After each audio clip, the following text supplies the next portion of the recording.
Welcome back, everyone, once again to a special Thanksgiving week installment of Screenplay Rewind. I'm Geoff. I'm Ron. Isn't it as like fucking nuts that it's Thanksgiving, by the way? Right? I know that's such. I feel like that's such a cliche fucking rote thing for humans to say. Boy, this year went faster than the last one. Isn't it crazy how?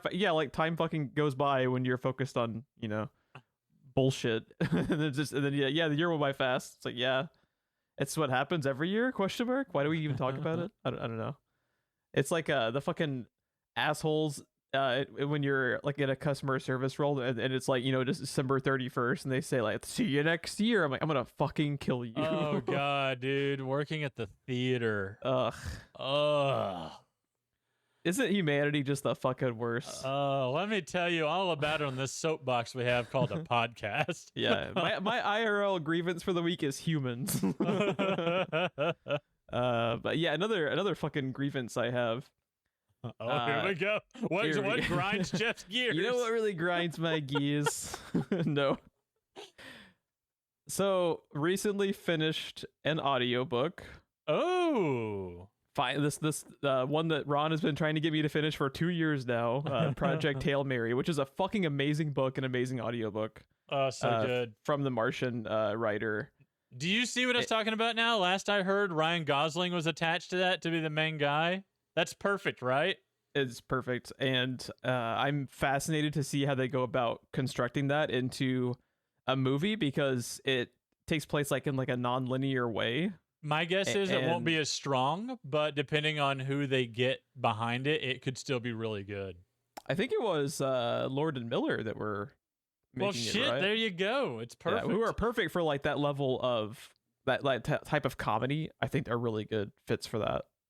So yeah, I'm excited to see how they make it work because it is a very different type of like structure than The Martian. But man, is it good. But yeah, man, I never appreciated the people that make audiobooks enough until you try to fucking make an audiobook and realize it's the most difficult fucking thing in the universe, man. Like whatever they get paid, it's not enough. It's not enough. It's not nearly enough because like people don't really think about like. So some people would have an issue even sitting down and like record a podcast, right? Because it's then like like you and me, we've talked about it. We struggled in the beginning because it's just not something you're used to if you're not used to putting yourself out there. But when you're fucking sitting down to record an audiobook, you're your own manager. Like you have to figure out how long of a take you can do, how long before you're running out of gas. Because like when you and I are having a conversation. When the other person's talking, well, it better be hitting the old dusty trail. Well, that. But there's organic moments to like take a break, and it flows more naturally. But when you're fucking recording an audiobook, it's fucking hard, dude. Yeah, I found that out trying to make I'm still trying to make the audiobook thing for this podcast, but good God, is it difficult? Well, and my story is only like probably like a 15-page story. It's a short story, but that ends up being like 15-20 minutes of recorded material just because the way it's elongated when you turn something into an audio form directly from the page, some of those fucking audiobooks. Like, can you imagine sitting down after being hired to record like a solo 30-hour audiobook? Like that is fucking daunting. Yeah, it's just wild. When you're doing it on your own like you are too, you're your own producer, your own voice director, your own editor. Like I cannot imagine, dude. And I'm very hypercritical of myself too. So I'm like, well, that's shit. Delete. This is also shit. Delete. So yeah, it's a work in progress. I'm trying. But man, I just wanted to put that out there because like I think the people who narrate audiobooks are the most like underrated people working in fiction. I really do. Because like, especially when they're great, like Ray Porter. Who is the part of the reason I wanted to bring this up too is because of finishing that audiobook for Project Hail Mary. Ray Porter is fucking amazing in that. Yeah. He's like perfectly portraying the characters like distinctly. You always know who is talking. And some of the ones are, like distinctive because they have like, like some type of special effect or, going or something like that. Like they do in that story, like there's going to be like sometimes something happening at post. But for the most part, it's just him changing his voice to, like be a different character. And that shit is just like, they're crazy talented and don't get enough respect in in like the kind of fiction communities to me.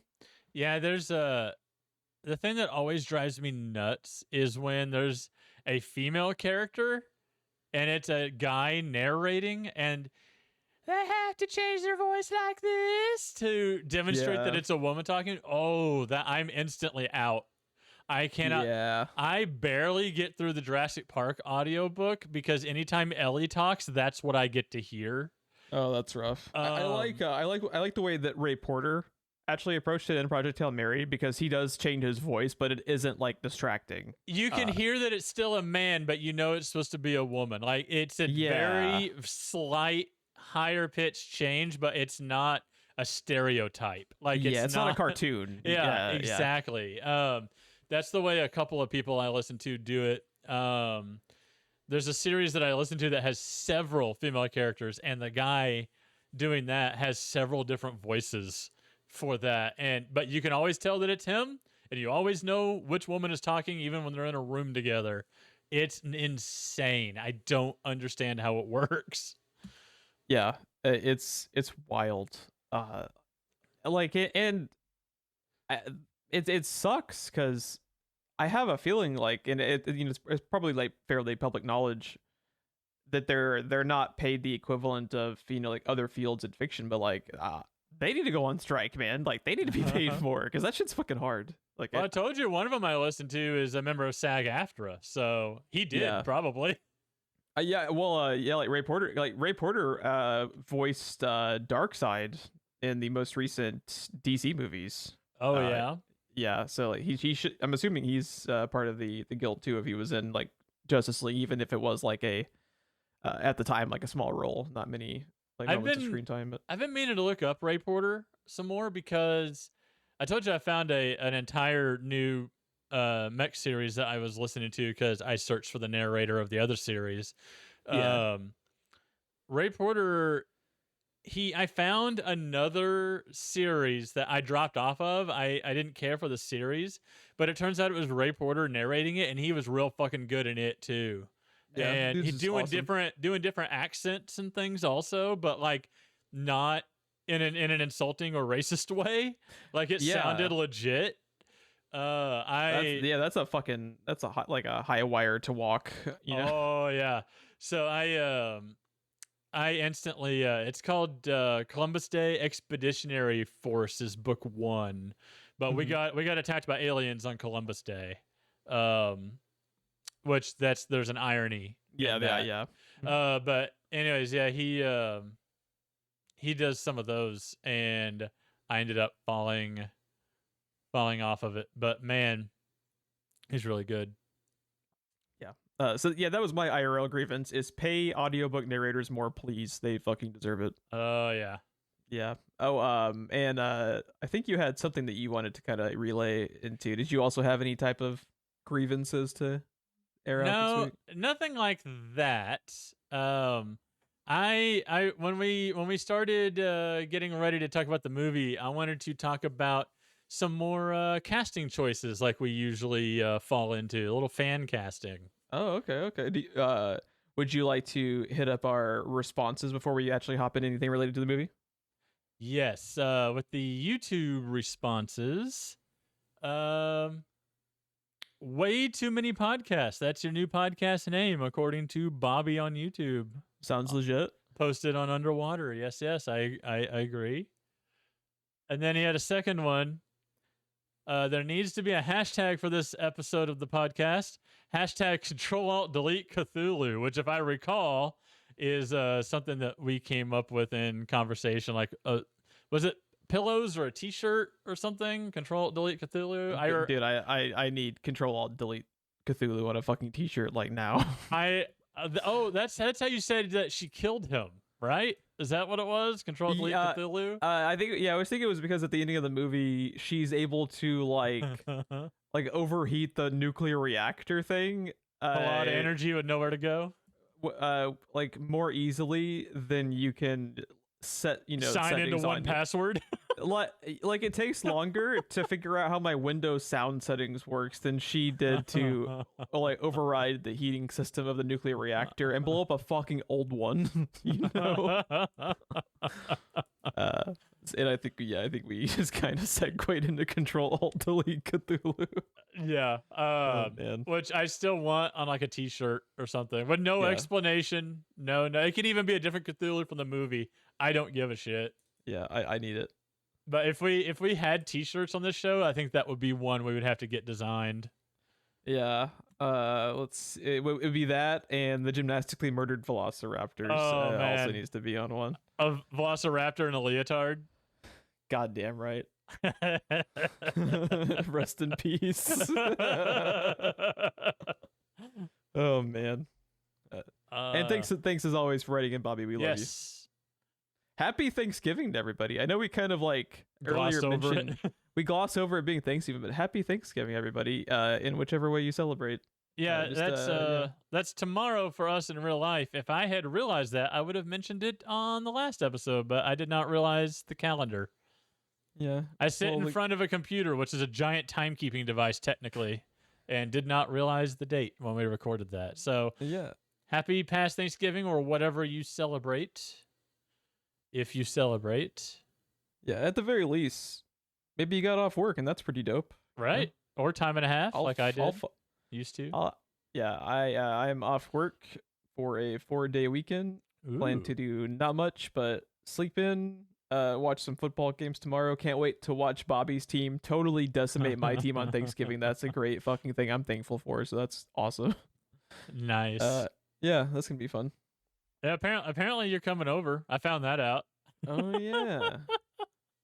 Yeah, I like how we had basically set that in stone. And you're like, what? I found the stone. I just didn't turn it over to see the engraving. I bring you 10 commandments. Yeah. Oh man. Speaking of religion, do you want to talk about the witch? That's segue. That's probably the most subtle segue I could come up with. So you're welcome, America. Oh, that was good. That was good. Well, yeah.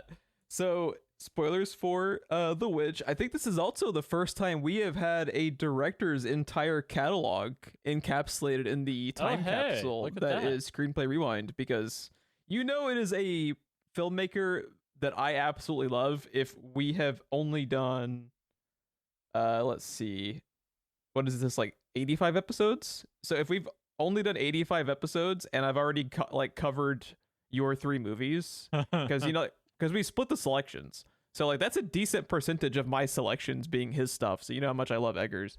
So yeah, I found myself having an issue where I keep conflating Eggers and Astor's movies together because they have a very similar style to them, yet also very distinct at the same time. And I find myself attributing some movies to Ari Aster and some to Robert Eggers. And what's also crazy is just how good they are on how few movies are in their library. I mean, I've listened to Ari Aster on a podcast. I know from what I've listened to, he at least would not be insulted by that, probably. I imagine Eggers probably wouldn't be either. But it's just like, do they fucking hit the ground running with their movies? Like, oh man, there's no time wasted.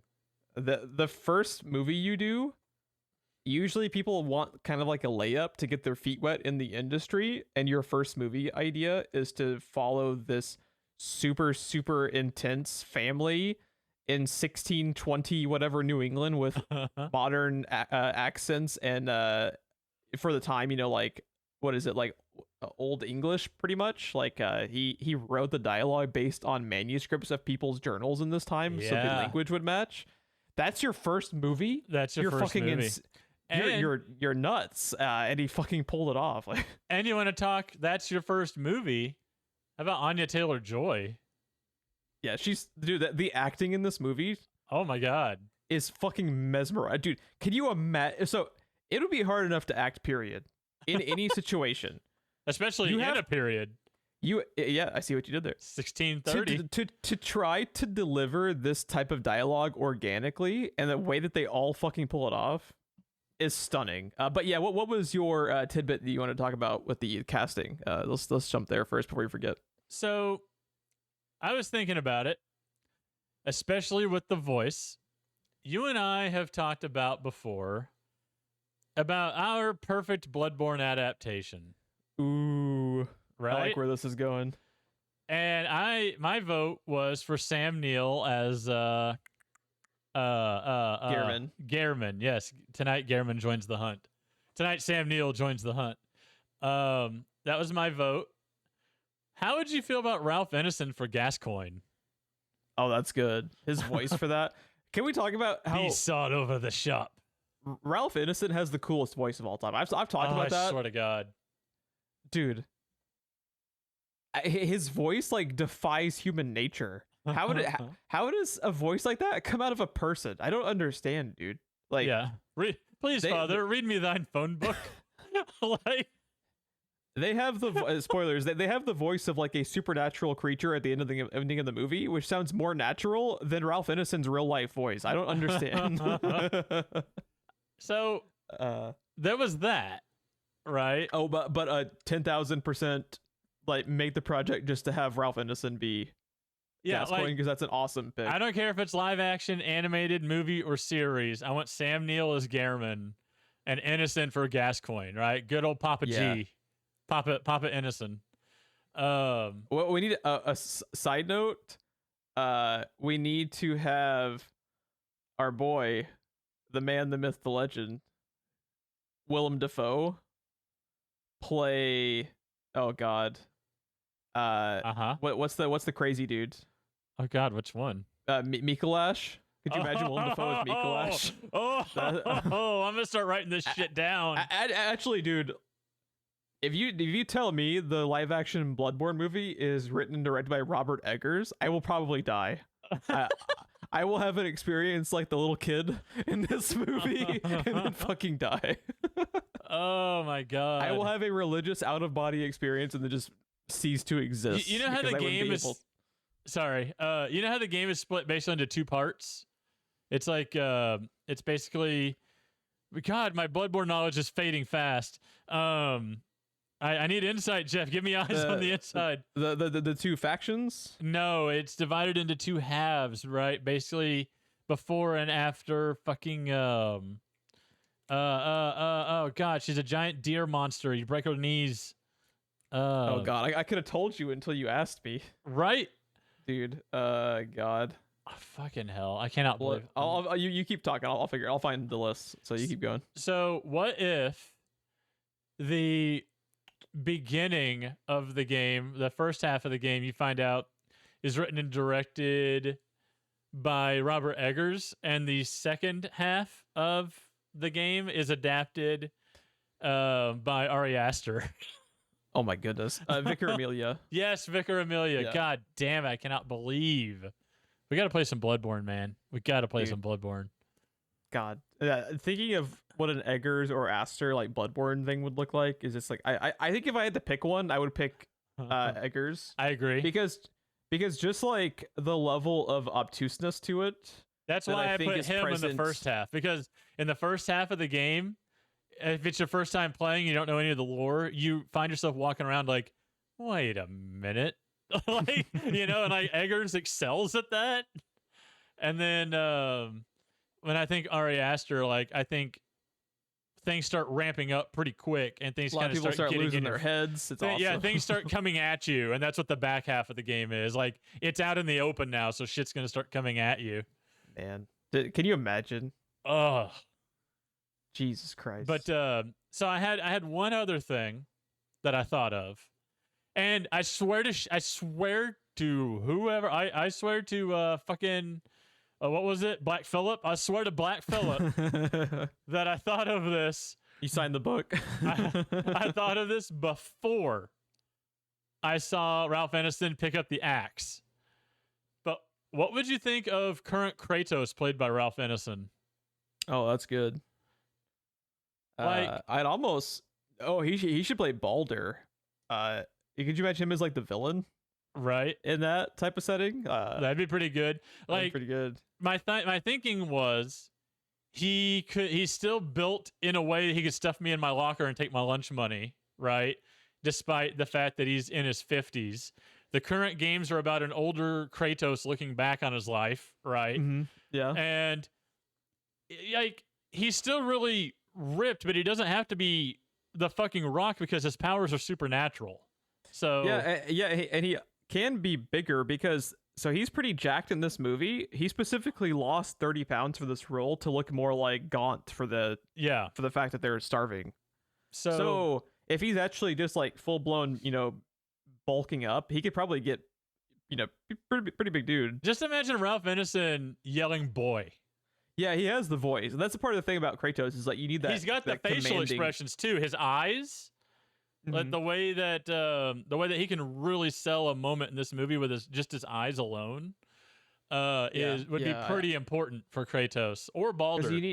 You need a voice that can like really command the presence of this is a god, and his voice sounds so fucking unnatural that I would believe that he's a god. Like you can adapt Kratos in a way kind of however you want, because like you just said, he's a god. Are you going to argue with me about what a god does or does not look like, or where like if he's too small to be as strong as he is or whatever? He's a fucking god. Like it's like there is no arguing it. It's like Loki. Loki's a god, but he's not Hemsworth size. They're gods. It doesn't matter. Yeah. So yeah, I don't know. That was a thought that I had, and then I sort of got like 10 minutes later, he picks up an axe, and I was like, well, there we go. Fuck yeah. He's got a good beard for it too. I like it. But him as Gascoigne is like fucking perfection. Right. Be son of the shop. I still seriously doubt that project ever actually happens, the live action Bloodborne stuff that's been talked about. But if it happened and if it was done by Robert Eggers and had some of his like typical group of actors going, like it could be interesting. I think only someone who has like such uniqueness to him as like Eggers does, between like think of the tone of The Witch versus The Lighthouse as your two first movies. That's fucking bonkers, man. So we've talked about it previously, but for those unaware, this was written and directed by Robert Eggers. He had written and directed I think a couple of shorts prior to this, but this was his first feature-length movie, which as a first movie is astounding. Like you think about like the first films released kind of over the last few years between him and Ari Aster, and just how good they were from day one is mind-blowing. Because horror is usually something like people are in the industry for a while before they have a hit. It's not usually the type of thing where it is, like a Dawn of the Dead situation where they just kind of even like Kubrick, like I think it took Kubrick a while to actually have some like horror films out and about, and he was a name, but horror films that are giant critical successes typically don't happen that early in your career because it's something specific. Not everyone can make horror, like we've talked several times in this podcast, like where we've had situations of like people jumping in to do this genre and they're just like not equipped for it. Like you remember, like not specifically like with horror, but it was some of like how we talked about like with Predator 2, how it was a director kind of like out of his element. Like that happens a lot where people jump into this category, and that's not even necessarily a criticism, because he admitted that in a later interview years later. Oh yeah. We talked about like he had some questionable decisions, but he shouldn't have been in position to make those decisions, so it's not his fault. So just to see them hit the ground fucking running is wild. It's interesting because horror, kind of ironically enough, is a trope in itself almost, because a lot of people, a lot of actors, a lot of directors, cinematographers, whatever, get their start in horror because legendarily most horror movies are cookie cutter, easy, cheap to make movies, and because people will watch them, because those same people that watch them are starved for good horror, but they're not getting served good horror. They're just getting served whatever they can get served. So you get a bunch of like nondescript slashers or whatever that sometimes, I mean, you go back and watch Friday the 13th, and I'm not putting Friday the 13th in that category. I'm just the thing that jumped out at me as I was talking. Do you go back and watch that movie and think, this Johnny Depp has a career ahead of him? But like it launched him. That was his first movie, like horror launches. Nightmare Before Elm Street was the first. What did I say? With Johnny? I think you said Friday the 13th. Ah, God damn it! It was Freddy that had. Well, it's a good thing no one listens because someone would have wrote in about that. I'm half asleep and fucking loopy. We apologize in advance for any like totally spaced out brain moments from me and Ron because we're recording this pretty late and we're old. So and I've had a weird week. So yeah, Nightmare on Elm Street is what I wanted to say, but like, you know, there is a lot of people that get their start in horror, but not necessarily good horror. Usually it's, this movie's bad, but this director was good. Let's sign that director. Or this movie was bad, but that actor was good. Let's sign that actor. Robert Eggers just jumping in with a movie like this, as different and out of left field as it is, restrained. The amount of restraint in this movie, and ironically enough, The Lighthouse, right? Like, that is a weird way to describe The Lighthouse, but if you think about that movie, the way it slowly doles out the insanity and the way it slowly ratchets up rather than just jumping in. And then, I mean, I don't know if it's too much to say discovering Anya Taylor-Joy, but like launching her, because she was inescapable for a hot minute, and the only thing I've ever really seen her in was The Northman. So she's only in that because she's friends with Eggers, you know, like right? She was never going to be able to like really shine in that because there's just not much for her to do. It's not about her. She's outstanding in The Witch. She's so good. So what I was going to say is like I've never had an opportunity to see her act, right? Like, she's great in The Northman, but the movie's not about her. You don't get very much of her. She's a side character. So, I mean, I guess that would be supporting character in movies, not video games. But you know, if I ever find a reason to have Netflix, I might go check out The Chess Thing, because I'm kind of on the Anya Taylor-Joy bandwagon now. That show is fantastic. I don't have really Netflix, so it's really fucking good. I've never seen it. Well, they're making it very, very hard to justify having Netflix, because I think the most recent price increase jumped it to like $22.99 if you want the 4K package, which is absurd for freaking Netflix. Yeah, I've never had their 4K package because it was always overpriced. Yeah, it's bonkers. But so her first movie performance is this, when she's not even able to deliver normal dialogue. That's insane. I can't imagine like being in their shoes and reading the stuff on the page and trying to even figure out like how to form sentences with it, because it's so obtuse. Well, and it's so period accurate that it's like it becomes a thing too. So I was curious if you like have a similar reaction to watching this movie, but it's almost like Shakespearean in the way that like you're watching the movie just like you're reading like a Shakespeare thing, and at first your brain can't really like comprehend it, and you're turned like, on taking subtitles. It back.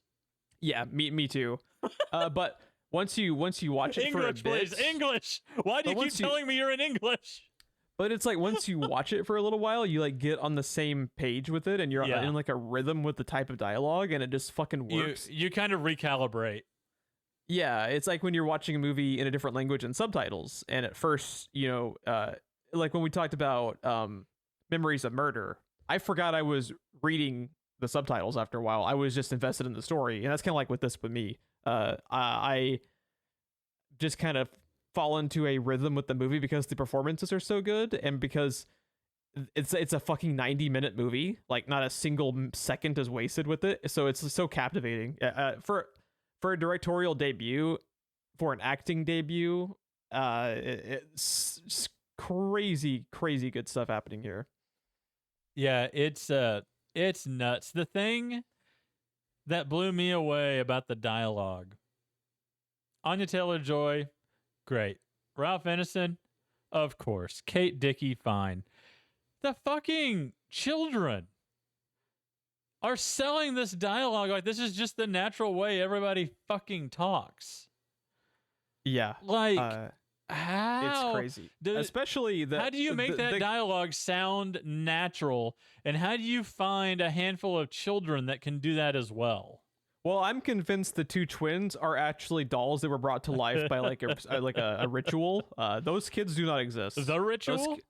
Those kids no that's too like too lighthearted for these twin dolls who are the scariest thing in the movie to me is having to live with these two kids.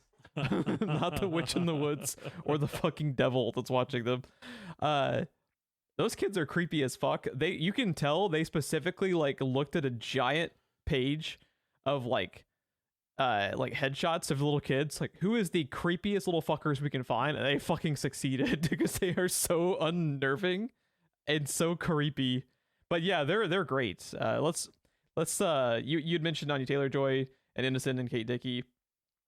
So the actors, also the kid playing Caleb is fantastic in this as well. I really liked him, and he's great. Everybody really liked him. Yeah, he is fantastic, and I was really sad. Spoilers for The Witch, by the way. Yeah, that dude, his final scene. Oh god, it's so good, so fucking incredible in that scene.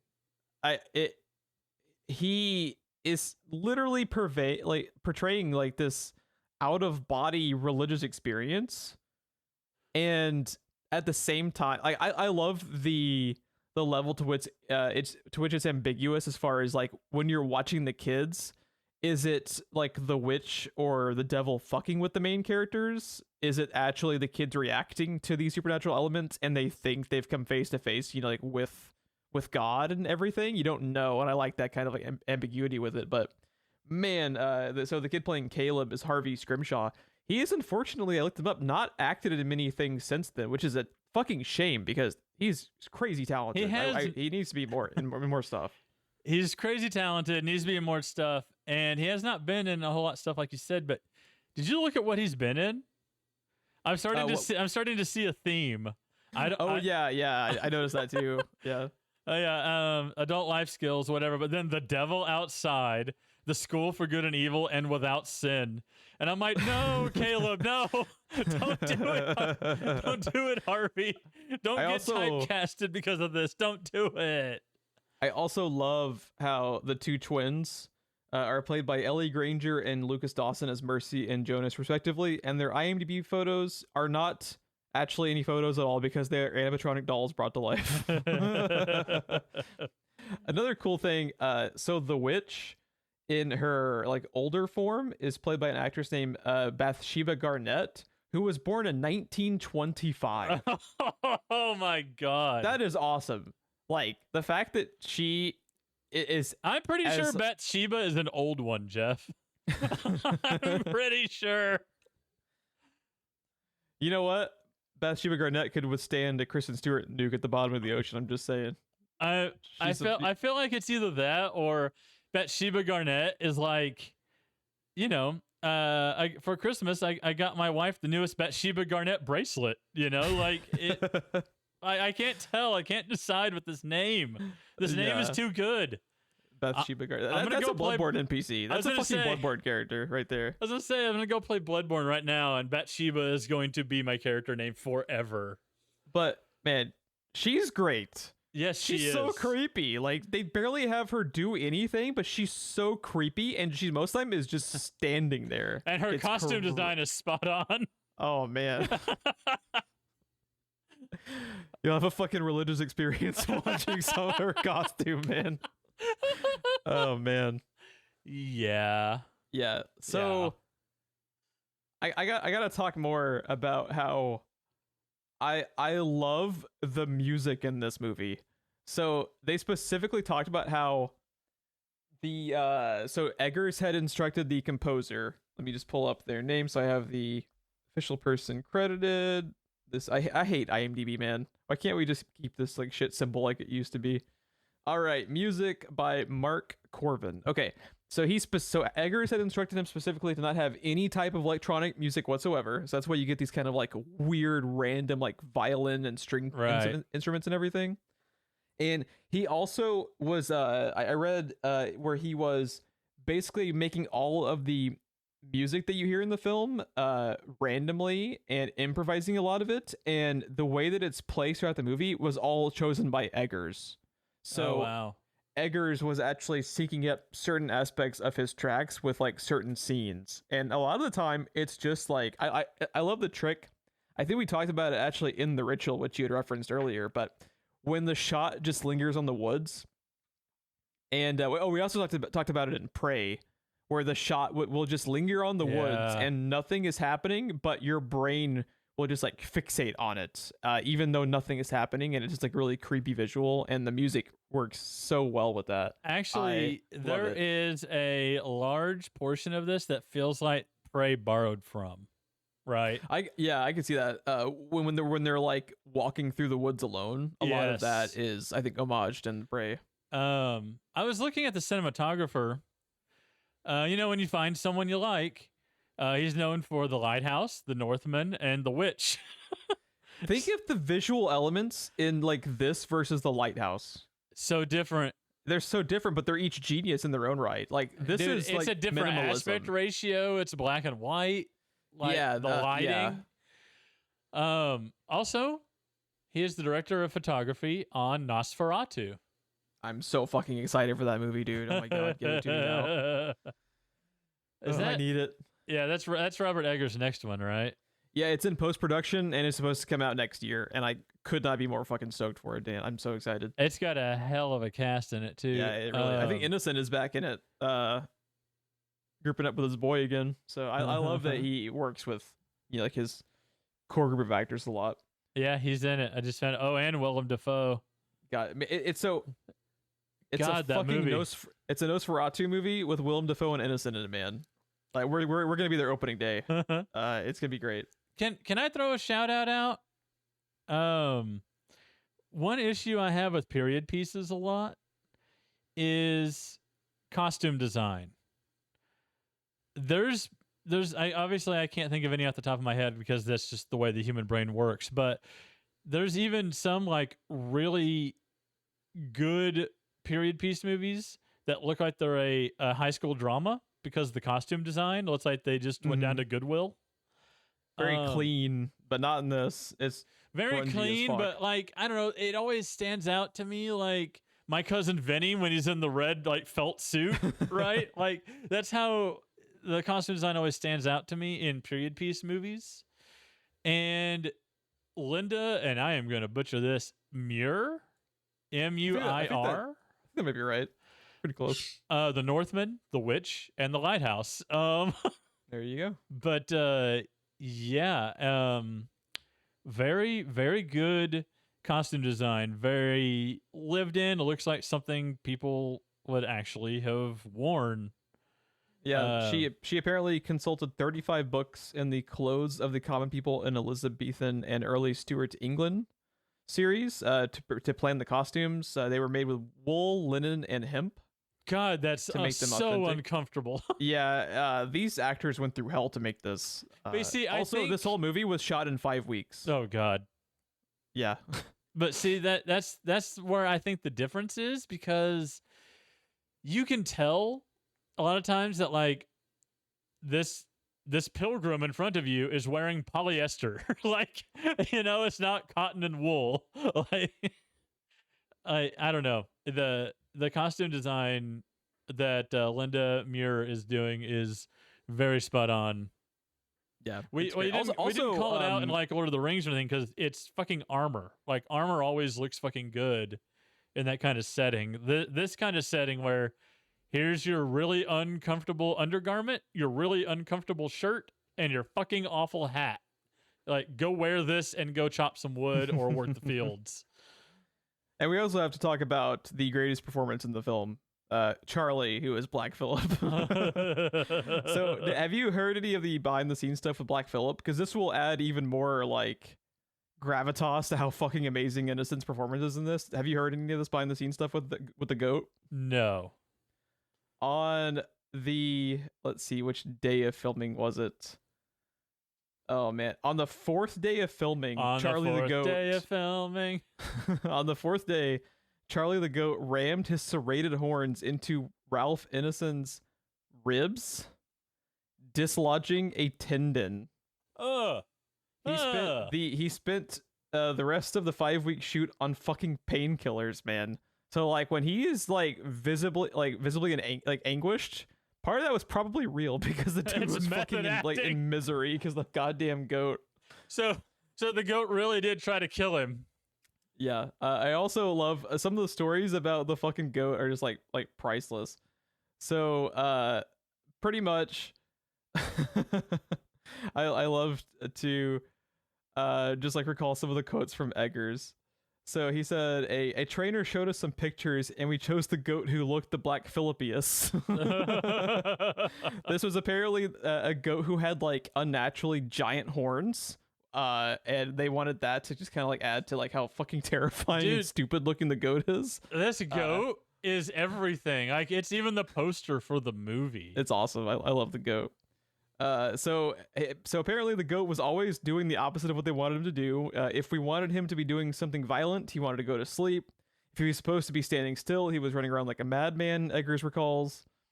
He credits Ford, the film's editor, with piecing together whatever usable footage they had into the acclaimed performance. The editing in this movie is really good. It's great. So as we talked about how like Ralph Ineson lost weight to play the role because they're supposed to look like malnourished and everything. So he dropped 30 pounds for the role, making him weigh 50 pounds less than the fucking goat. So he could not properly wrangle the goat because Charlie was a fucking madman. Oh my god. Yeah, he said, I didn't have a lot of gas in the tank, really. This was Innocent talking about sparring with the Beast, who weighed about 50 pounds more than him. And this is by the way a Hollywood Reporter article by Seth Abramovich. That's a fucking Bloodborne name for you. That sounds like a character name in The Witch, man. This is from them. But they had to make a puppet half the size of the goat, and they ended up going through like a couple different incarnations of this goat puppet that Eggers never really like fully liked, but he was adamant they never use CGI with him because he did not want CGI with the goat at all. Right. So yeah, Eggers and Innocent like fucking hate the goat. And the last quote. So this was Innocent talking about how like the goat became almost like the meme of the movie in the public eye, you know. Yeah. And he said, it's wonderful that his fantastic performance is bringing notoriety to the film. But there's a little part of me that's like, seriously? That fucker? It's funny, this movie, because the two mantras of Hollywood: don't work with animals and don't work with kids. And that's his first movie. And his first movie, he did both. They're doing it in like period accurate dialogue from 1620. Oh my god. This is madness, man. Like what? Like I can't believe this like movie exists. At the farm exists. of madness. Yeah. So it's just fucking nuts, dude. Like I just reading about like some of like and you know just like you said earlier, just try to do all the shit while wearing those costumes when they were made of like accurate material. You know, like fucking itchy they had to have been the entire time. And hot. So hot. Yeah. It's so hot, grody, dude. So hot, bro. Almost as hot as Innocent, just like chopping the wood out of the shirt off the whole time. It's like, yeah. Oh man.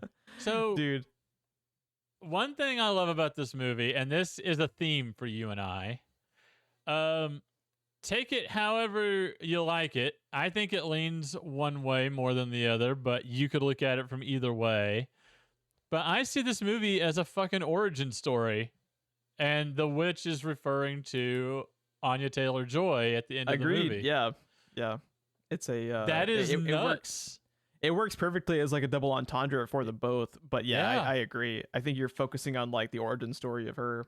I put it together once she was kind of locked in the goat pen. I was like, well, at this fucking point, she's got nothing left. Like, she might as well just become a witch, right? Like, actually do it. And then once Innocent gets gored, I was like, oh, that's where we're going. Dude, the way he gets stabbed by the goat too, like, happens out of nowhere. It's brutal. He gets stabbed like in the ribs. Like he dies basically by being like gored to death, like you said, but it's brutal to watch. And he doesn't die in the first blow. He like tries to pick up the axe to fight back, and then because religion, he didn't. And then also when he dies, all of the chopped wood falling on him, like everything crumbling around him that he had tried to build is like. I like also too. So I fucking love that the goat is just actually the devil. Yeah. Because what would happen 99 times out of 100 with this type of movie, especially in horror and especially in like, I would say like elevated horror, you know, like not low tier kind of like slasher style stuff. Like this is trying to be like legitimate film, you know, it's trying to be a legitimately great movie, not a, you know, cheeky horror movie. What would happen is the goat would be there, and the kind of like film analysis like 101 crowd would be like, so you see the evil goat is actually just like the allegory of, you know, of Satan's will over people. It's not an allegory. He takes the allegory out of it. It's the fucking devil, dude. It's real. What it would be is an examination of religion is what it would be. Mm-hmm. But like, and it is that you can evaluate it, but it's also legitimately a real supernatural element at play, right? Which is awesome. And I love because there's a point in the movie where you think it's just going to end and it's going to be ambiguous, and then it just kind of continues, and the fact that it just fucking happens, I love the last like 20 minutes of the movie. It also reminds me of the last like 20 minutes of Hereditary when shit really hits the fan. Yeah. And it's like, it just becomes even like they find a way to like make it even more riveting than it already was, which is always like crazy when you can, because like this movie's paced really well. Like we talked about, like is there a wasted scene? I don't think so. It's very, very lean. Yeah. I already mentioned it, so I'm just gonna go ahead and do it again. One of the most bloodborne things I've seen in a movie is the witches at the end around the bonfire really invokes the fucking charnel house, charnel lane or whatever. The witches that are the witches of Hemwick. The witches of Hemwick stuff. But the ladies out front with like the spears and like the butcher knives and stuff, just kind of dancing and laughing and walking around in circles. Mm-hmm. Then there's always that one, the fucking Molotov cocktail and the giant hammer that smashes you from behind. Fuck that bitch. Yeah. But yeah, it man. This movie. How cool is it towards the end when the voice happens? Dude. Off screen. How cool is the sound design on that voice, by the way? You can feel it like raise your fucking dude. It sounds like it's inside your head. It's so good. Like you have a physical reaction. I think what they did is they like really cranked up the high notes to where it's like so quiet but so like sibilant that you like feel it on your you get like fucking goosebumps listening to it. You have like a physical reaction to it. And there is such a cool shot where Black Phillip is walking around her, and in the span of like a millisecond, he has like one goat hoof, and then the other leg just becomes like a boot, and he in a split second transforms into being a human. Yeah, it's such a cool shot. And he's always like very, very enveloped in shadow, and just that the fucking dialogue they give him is so cool. Like, wouldst thou like to live deliciously? That's such a good line. Such a good line. It's such a fucking great line. And the thing is, it's like, it's a really tragic story because like she didn't do anything wrong. She's like super innocent.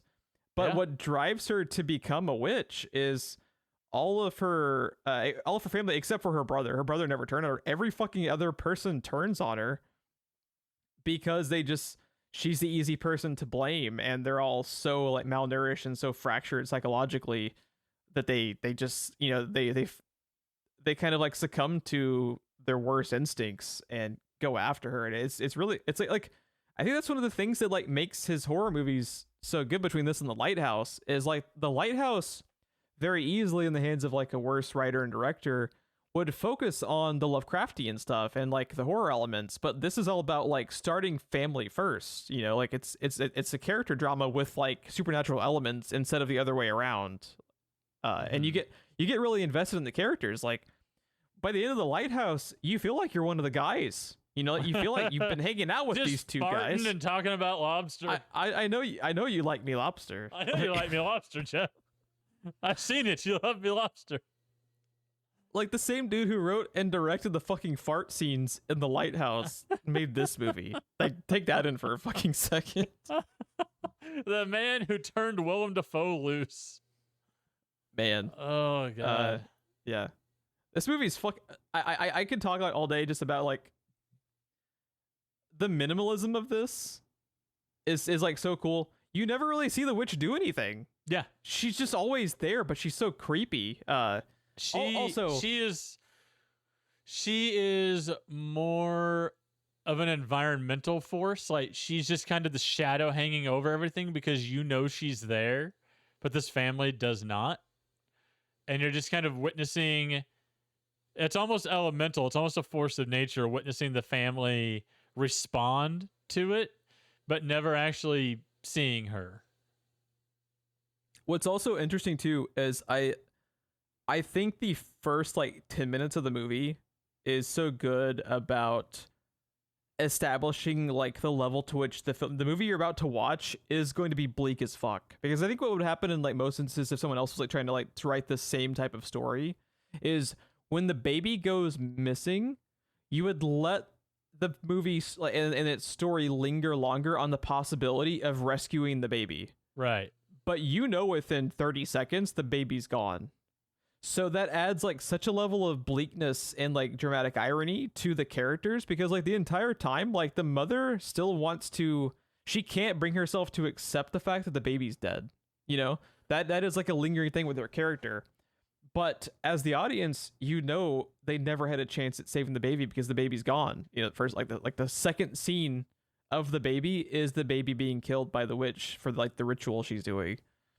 And that leads just like this fucking like oppressive atmosphere in the movie, but it never feels like like it's so dour that you can't watch it. I find it captivating how like much you get sucked into how fucked up the situation is with this poor family, man. Like Jesus. The religious the what's the word I'm looking for?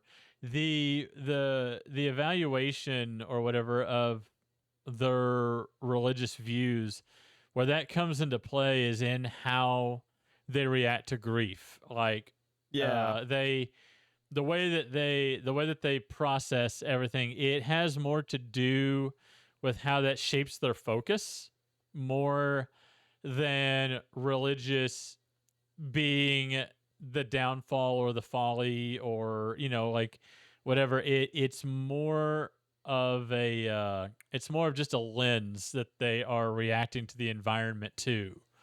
The really sad thing that the movie subtly highlights but doesn't put in your face because the movie focuses on Anya Taylor-Joy so much, but Ralph Ineson's character is the most level-headed one for the longest time, and he is trying his damnedest to be good Christian and a good father and a good husband.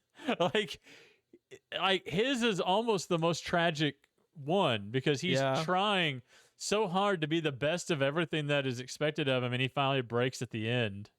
What's also like I think like a really cool like direction that he took with the character of the dad.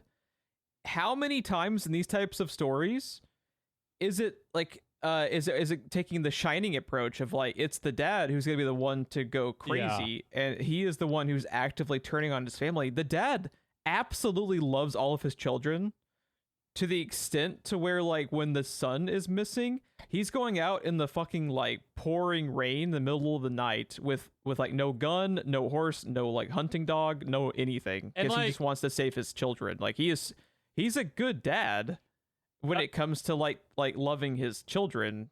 It's just his decision making, like he talks about before he dies, is like it's his pride, and he's like too devout for his own good, and that's what got them all like kicked out of the village in the first place. Was he didn't see eye to eye with the way they were practicing their religions, so he pretty much got them all killed. It wasn't intentional, but he was like too prideful for his own good, and that led to like just terrible situation for his family. Yeah, like he's real, right? Like it's not a put on. He really is trying to be a good father. Like he recognizes how in her grief what the mother is doing to Anya Taylor-Joy, he recognizes that the position he himself has put her in, right? And that all gets thrown in his face later because he was like too proud to cop up to it fast enough. But like he is really the character you see him as. He's trying to be the best of everything he can, and the things that he says and the actions that he takes up until the end when he's confronted with something that cannot be explained, when he's confronted with the supernatural, it all makes sense, right? Like there is a point where you do have to stop looking for the baby because it would already be dead if it's not already at this point, and you're all gonna die if you don't find food. Like everybody is going to be lost. Like Yeah. like the argument for religious freedom, like, is that not why we came to this land? But like he sees the people kicking him out of the plantation as the same as England, the government in England, because religious persecution and religious freedom, and he's not like being, new boss, same as the old boss type of thing. yeah, he's not being allowed to practice the way he wants. So like he's very real and very true to who he is. Like there's no, I don't want to say there's no hidden depth because that makes his character sound like it's not complex, but like what you see is what you get with him, right? Mm-hmm. It's not a put on. It's not like he has all this shit buried that comes to light later or is twisted by the witch or the forces at play. Like he's very real to the end, all the way up till he dies. It's a really interesting take on what you called out, rightly so, as a trope in horror, because there is no trope, there is no trick with the dad. It's like the Amityville horror trope that's been used like so many times. The dad went crazy, the dad turned into a psycho killer, and then that's it. Yeah, there's so much more depth to him, and he's such a great character. He's the grounding force in the movie. Exactly. And how heartbreaking is it when he's talking about like his future plans for what he wanted to do with like their barn and bringing in the cow, and when he ends up burying the kid at the bottom of the tree that he had talked about, like how beautiful was this tree when we first arrived. It's like, man, is it fucking heartbreaking? Like this poor family, man, like they do some shitty things and they go crazy, but you understand fucking why. Like the amount of like the grief they've been just forced through is like they didn't even really crazy. Do anything wrong, right? Like agree or disagree with them or their religious views or whatever. That's not what the movie is about. This is still a thing that is happening to these people. And the funny thing is, in this situation, again, another horror trope, they're not wrong, Geoff. They are not wrong about what is happening and what the source of what is happening is. And you could take it the other way. Is this God's plan? Is this God punishing them for their vanity? Like, I don't know. The devil is real. God must be real, right? We don't know that, but you could take it that way, and their prayers going unanswered, and the way the land just kind of died around them when they moved here to settle down. Like, I don't know. You could debate it all day. That part of the movie is open-ended, but it's interesting to think about that this shit is happening. It is real, and they're just as helpless as you or I would be, religious beliefs or no. Like, how great is it as far as how he sets the tone for this movie, that this movie is so focused on religion but never comes across as preachy? Like, exactly. It's incredible. You could absolutely do the same type of movie under these circumstances and with these like plot elements at play and make your movie like insufferable. Yeah. With its like what it's trying to like convey as far as like any type of moral, but man, like it's what's fucked up. These people are going through so much grief that alone would be enough to like make them break psychologically, but when you add on the fact how malnourished they are, like, dude, when they're sitting around that dinner table and like all that they're passing around is like chunks of what looks to be kind of like PETA. Basically, it looks like when one of the twins is like tearing it apart, it looks like fucking like torn apart cardboard. It's brutal. Like they have no food, they have no hope. They like their baby has just died, and then like the dad is just trying to like kind of keep everyone together, but he's also clearly bothered by it and just like devastated. But he can't have the time of day to grieve because he has to save the rest of the family. He doesn't have time to focus on that at all. He tells the son, like, we have to go and keep on like moving forward, and we can't focus on what happened 7 days ago. We don't have time. It's also interesting how the religious aspect and how everybody has their duty to the farm and family and stuff isolates them so much. They're all suffering the same grief, but no one even really talks to each other about it. They all just are kind of left to suffer it in their own way because that's just kind of what their culture allows. It's really, really heartbreaking and kind of terrifying, to be honest. It is a hell of a movie, and I forget just how good it is. This is like the third or fourth time I watch it, and I forget like just how good it is until I sit down to watch it. And boy, does this movie fucking fly by. It's a brisk 92-minute movie, and the performances are so fucking good, and the cinematography is so, it's like everything is just gelling so well together, and I think the performance is like really, really bring it all together. It's to me like one of the better horror movies the past like 20 years, up there with like Hereditary and stuff. I think I've been thinking about what you said about how it doesn't come across very preachy, and it comes across as not preachy at all, to the point that I didn't even notice it when I watched it. And I think it's because, in a way, when it comes to the religious aspect, would you agree it's treated almost like a documentary in that way, the way it's filmed and the way they talk about religion in this? Yeah, it's like a passive spectator. It's not really like diving into like the nitty-gritty right and wrong, like moral aspects of their religion. It's just a fact. It's just a fact for these people, and it makes sense because it would be just a fact for these people. They don't second guess it because that's life for them. Yeah, it's literally their religion. It's literally the reason they're here in this fucking country. It's the driving force of their way of living. Yeah. I think like the subtlety to which this movie has depth is amazing, because you're playing with like a lot of like hot ammunition with like the amount of religion at play, but not really at play, and I think it's just like expertly done. It's just like so well constructed. It's hard to talk about because it's just on the fucking screen. Like you can talk about it all day, but it's just on the fucking screen. Yeah, so good. I made a joke to you about how I was gonna open up what I called my quote unquote notes. I know I've watched a good movie when my notes are just a blank page in front of me.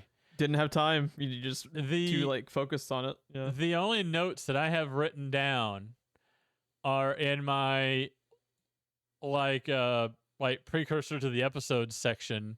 It just says Ralph Ineson for Father Gascoigne, Ralph Ineson as Kratos, and that's it. That's my notes. Because I just can't be bothered to look away from the screen when it's that riveting to write something down about a goddamn pilgrim family trying to settle like the goddamn John Marston, which has a similar ending, by the way. So we talked a lot about like Innocent, but Kate Dickie, her descent, and now like granted, it's unfortunate she kind of became typecasted after Game of Thrones because she was just so fucking good in that type of character to be like the. Is that what I'm thinking of? I have a mental image of her in something, but I cannot recall what it is. She is the mother of Robin in Game of Thrones with the moon door. That's right. She is that character, but she's so fucking good at being psychotic that I understand like why she keeps getting that character. Like I was scrolling through the IMDb photos when I brought her up, but how good is her scene when she is being like confronted by the devil? That scene when it ends with her just like laughing maniacally with the crow as it's pecking at her, it is bone chilling, dude. It's one of the creepiest scenes of the movie to me. Like, she's great. They're all fucking great, dude. Even the fucking even the goddamn doll twins, man. Even the crow was great. Give him best supporting. Was amazing. Give the goat and the crow best supporting actor nominations. Just do it. Oh yeah, I think with that, I've kind of touched everything. It is a good movie when you and I run out of shit to talk about because it's just fucking perfection. What am I supposed to critique about The Witch? It's just fucking great. I can tell you, in fact, what you can critique about The Witch, because on movies that are this solid, I like to go to the goof section of IMDb because when there's nothing to complain about, I like to see what people will come up with. This is not something you and I have done often on this show, but some of them are legitimate. In some movies, and in some movies are just goddamn ridiculous in the best way or the worst way.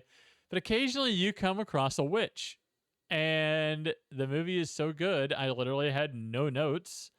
Does it have problems? I don't know. Maybe. I didn't see them. I was too busy watching the movie.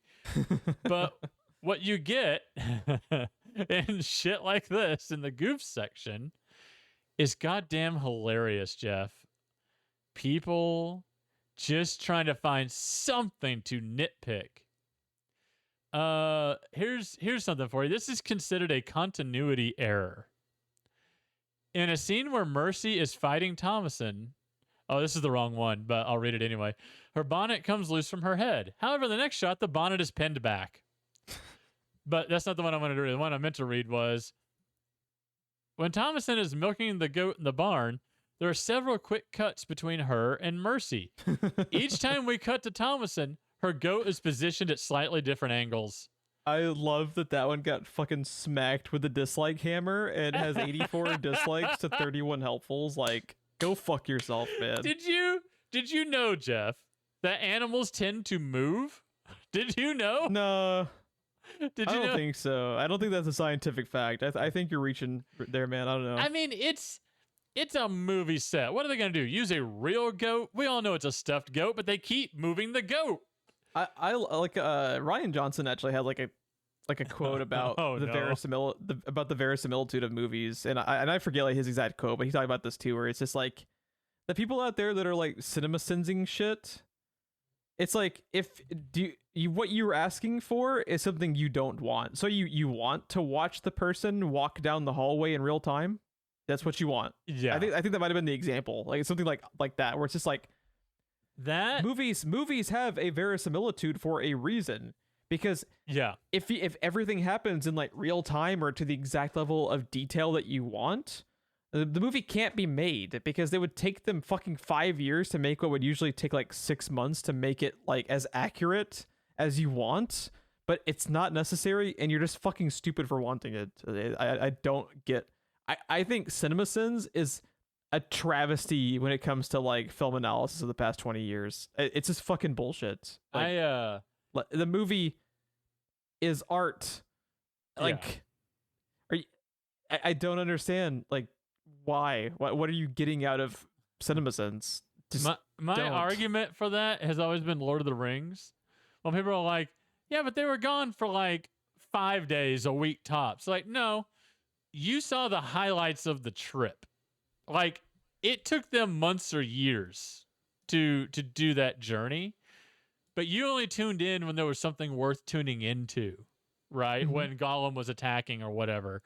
Like, just watching them walk sun up to sundown and occasionally eat is what you're talking about you want to see months of. It's fucking stupid, dude. I hate CinemaSins. I'm surprised. I think this is the first time I talked about it. I fucking hate CinemaSins. I think that is such a joke of a channel. We got through 86 episodes before either one of us mentioned it. And really, just like that. What are people like gaining from watching it? It's not something that even can be put into like action in future movies, because guess what? There's verisimilitude for a fucking reason. You don't want what you think you want. You're just a fucking idiot and an asshole and wasting everyone's time. What educational benefit do you get for hopping onto fucking IMDb and taking time out of your day to say, hey, the fucking goat moved? Like, do you realize how much of a fucking dumbass you are for doing that? Like, get the fuck out of here, man. I have a really good one here. I have a really good question for you. Okay. Under the anachronisms, the nails holding the chicken house together have modern round heads. Dude, 17th century cut nails would have rectangular heads. 145 people voted this helpful. All of them need to have a run-in with a very, very lovable goat named Black Phillip. And I hope that turns out just the way that you want it to go. As she's imploring Black Phillip, Daniel Malik, to talk to her, the audio is half a beat behind her mouth movements. 5 people found helpful. 5 people can fucking die in a fire, dude. This is in the Black Phillip fire. This is the mark of a solid movie. All people have to complain about is the shape of the heads on the nails. And the goat moved. And the fucking goat moved. Well, you know what? This could have been a timeless piece of art, but you know what? The goat moved. The goat moved, man. That's the new jumping the shark, is the goat move. The goat moved. I give it a goat and a half because the goat moved. Yeah. Let's see. It's pages like this thing on IMDb right here that I'm looking at with these fucking continuity, biggest fucking quotey fingers of all time errors that make me want to just fucking nuke humanity from orbit, because that's the only way to be sure. Just say it. One mistake in the dialogue is the incorrect usage of the personal pronouns thou and you. During the 17th century, you was reserved for formal situations, and when one was addressing someone of higher status or rank. Thou, on the other hand, was used in personal, informal settings and between peers in close relations, similar to the French tu versus vous. Throughout the film, the characters use thou and you interchangeably. However, a close-knit family such as theirs would not have likely addressed each other with the formal you. 167 people found this helpful. Go fuck thyself. Go fuck thyself. My son. Oh, God. This is the shit I'm talking about. When you watch a movie like this, that is this solid, seriously, go to this page. It is fucking hysterical. Yeah, it's really funny. Also, I wish I could recommend this movie now, but the goat moved. I can't recommend it in good conscience, man. I can't. You know what? Do it. I have to reevaluate Underwater because Cthulhu moved. I just can't. Bro, you're fucking right. That's messed up. He fucking moved. The movie was flawless until Cthulhu fucking moved. TJ Miller ripped his underpants, man. It was flawless until TJ Miller ripped his underpants. Yeah. Man. Yeah. Yeah. Fuck. I'm glad that you. I'm glad that you love this movie too, because I'm glad that you brought it to the podcast, because this movie's been on my list for a long time. I've just never gotten around to watching it. And putting it on the podcast forced me to watch it, and I've been looking forward to it. I just never got a chance to do it until 5 minutes before we recorded. Also, what movie better screams Thanksgiving than a lot of people sitting around the table wanting to murder each other?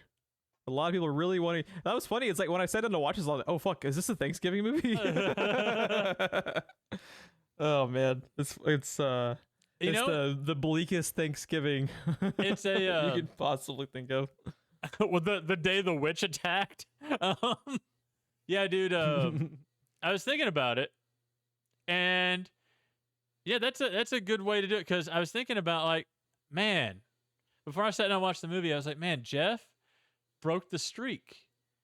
Predator 2, Nope, Invasion of the Body Snatchers, Event Horizon, and underwater. They're all horror, but they're also all sci-fi.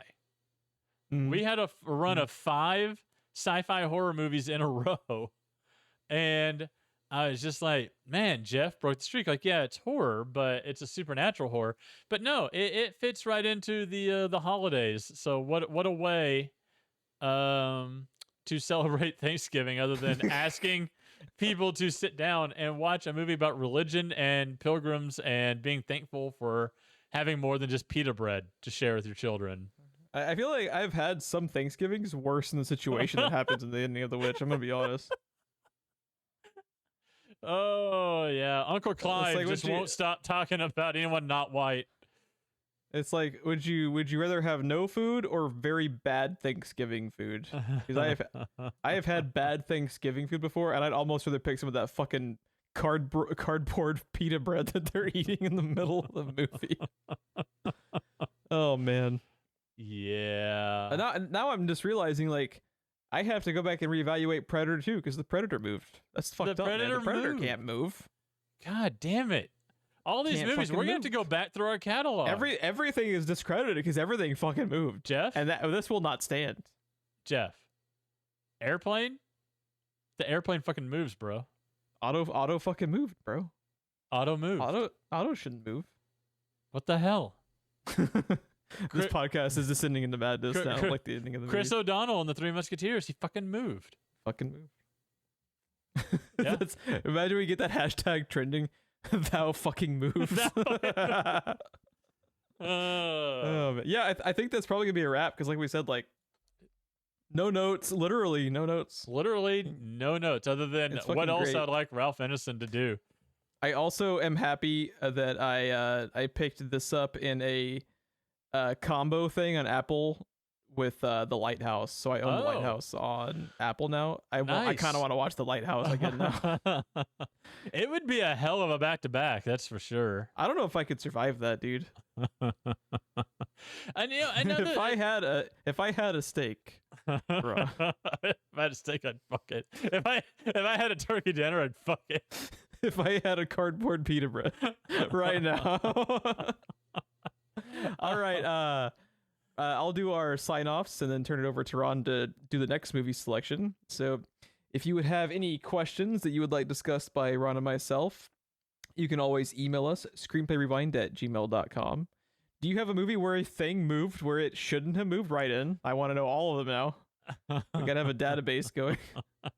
Did the goat move? Screenplay Rewind at gmail.com. Is your movie Black Phillip approved? Yes or no? Oh, that's a new segment. If only one of us could do voices. Oh, that's perfect. Should we just bring in Bobby as Black Phillip? Just have him record sound bites? Bob Phillip. Bob Phillip.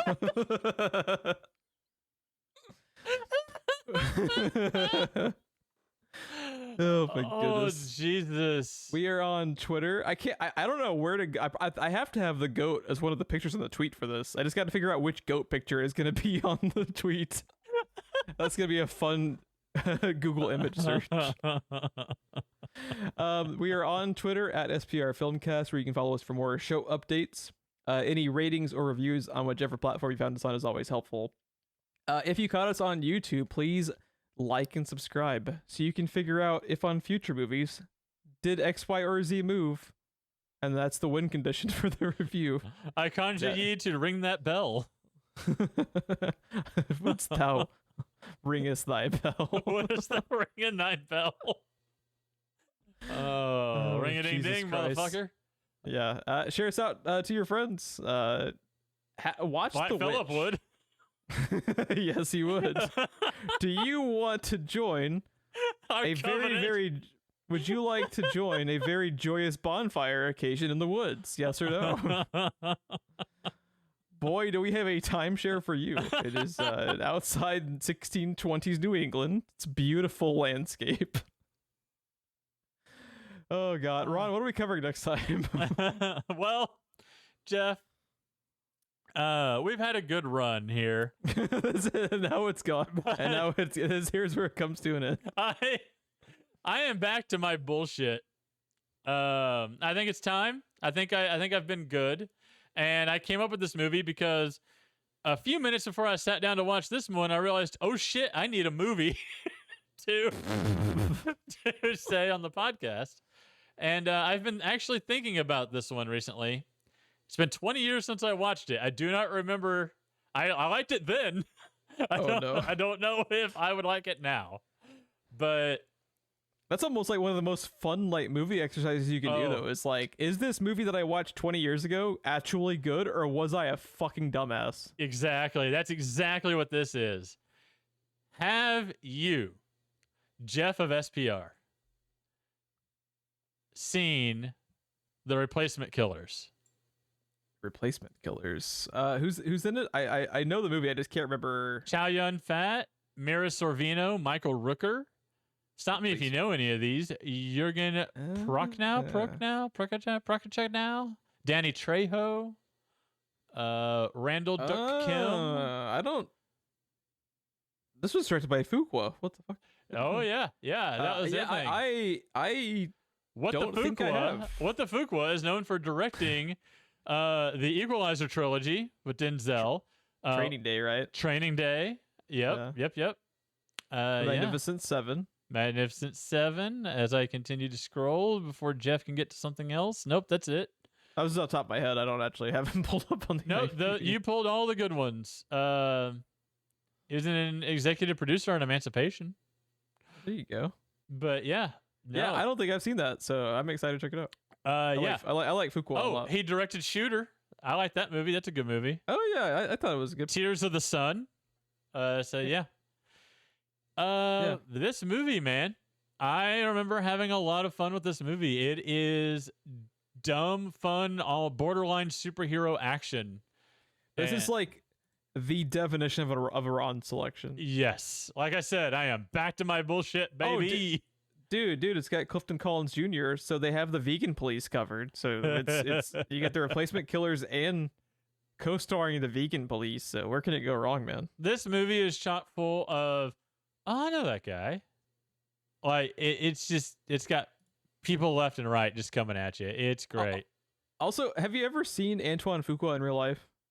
I'm looking at his IMDb right now.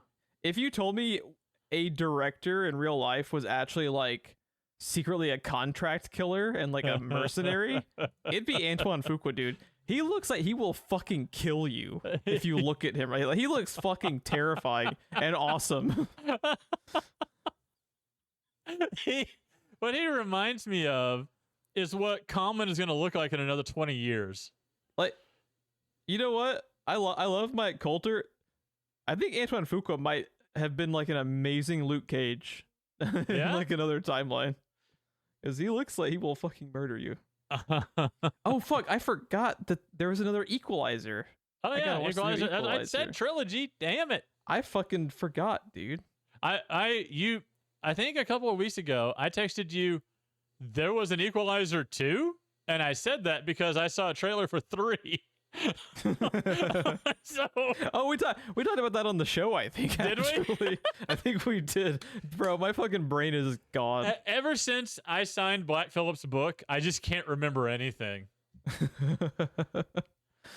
Wouldst thou like to live deliciously? God, I love that quote so much. I would have, except Chow Yun-fat moved. Yeah, he moved. Yeah, by the way, this will be Chow Yun-fat's second appearance on this show, if you recall. What was the previous one? Dragon Ball Evolution. Oh. Master Roshi himself. Hell yeah. That's the one where he eats the fly or something, right? Something. I don't know. I know they summoned a German Shepherd to bring him back to life at the end. I remember the dragon moved, so, it was bullshit, the whole movie. Oh, God. See, Geoff, in that era of Japan, the Dragon Balls would have been more orb-like and less crystal ball-like. So that movie is horseshit. Well, that's not news though. We already knew that movie was horseshit. I don't know. I kind of like it for all the wrong reasons. Michael Rooker in this movie. Look up this guy, replacement killer, more like lady killer. Am I right? I just also found That leather jacket. Oh, look at that sick ass yeah. leather jacket and the goatee. Look at that hair. He's got hair, man. Yeah. That shit's natural, bro. And this was before he was Mary Poppins, y'all. Like this is yeah. crazy. This is history. Danny Trejo without the mustache. I don't even know what to do with that. Well, where is that? That picture should not exist. That's like a paradox. I like how Chow Yun-Fat's the only one that's in color. In living color. It's like Schindler's List.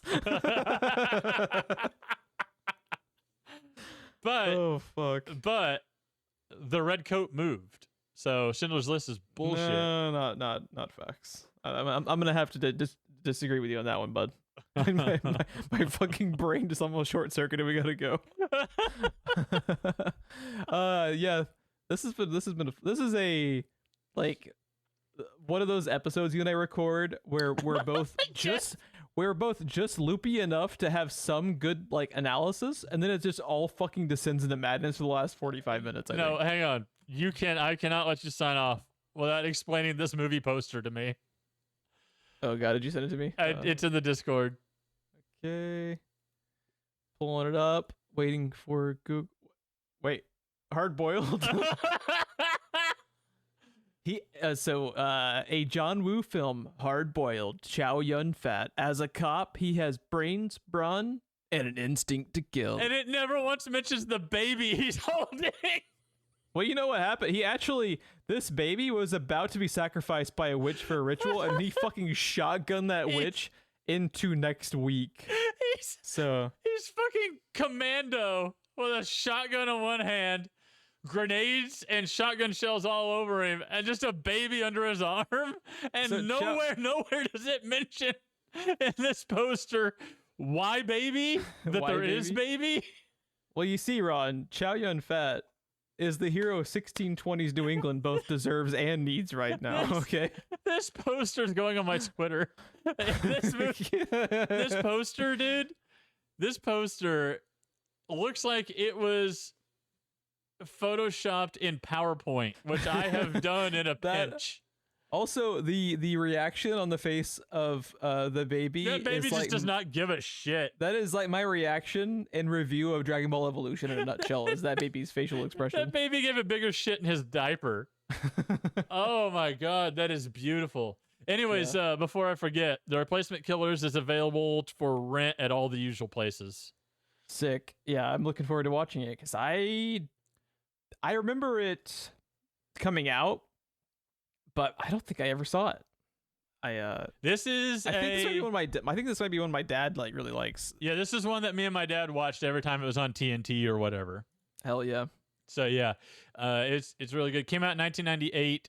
I don't know that I've seen it since 2000. I don't know. Was it Fuqua's first movie, or had he done other stuff prior to that? He may have done other stuff. I've already closed that, unfortunately. I'll pull it up. Let's see, Mr. Fuqua. I love this hard-boiled poster so much. That's pretty great. It's just out of nowhere. Oh god damn, yes. He directed 1,000 music videos in the 90s. Like half of his credits are music videos, which is kind of crazy. Oh yeah, I saw one in there specifically. Oh god, what was it? I saw it and I was like, yeah, that makes sense. He directed the all-time classic known as Inside Out 4, whatever the hell that is. That was his first, what appears to be like feature directorial debut. And then 10,000 more. I think this might be his first. Yeah, this looks to be like his first like big budget movie. So there you have it. I'm excited. Yeah, it was a lot of fun. And I think you're gonna enjoy it. Yeah, it also is like a good palate cleanser for like our recent run of predominantly like horror, just kind of like totally shifting gears and have like a 90s action flick. Like I'm all about it. Yeah. All right. Replacement Killers. Let's do it. All right. I love the fucking roller coaster ride that is this podcast of movie selections because it's all over the goddamn place. Man. Yeah, I we've done a good thing with this podcast, I think. Others would disagree. But Others would disagree, but I don't. Because it's I mean, a fun time. Where else do you get hard-hitting journalism, if you will? Like the rectangular screws versus circular screws. On Barbie as the Princess and the Pauper, to The Thing from Another World, to Princess Bride, to The Witch, to the Replacement Killers. Like we have hit every fucking like spectrum of film, which is pretty fun. So. And still going, 86 episodes strong. And also whatever Wonder Woman 2 was, I don't know. A travesty. Yeah, cinematic travesty. I think it's probably not Black Phillip term. Approved. He would gore it. He would totally gore it. Yeah, he would. Now he wouldn't view it as worth his time, so Black Phillip just wouldn't show up. It's on Ralph Ineson's chopping block. His his reaction to it would be that fucking random baby on the hard boiled toaster. Oh my goodness. All right, everybody, thanks for listening. Again, hope you had a safe Thanksgiving, regardless of if you celebrate or not. Hope you had a safe holiday where you at least got off work, or got time and a half, like Ron said. So hope everyone had a great holiday and have a great night. Thanks for listening. And as always, we're really appreciative of everyone that checks out our shows, whichever platform you caught us on. We love you guys, and catch you next time.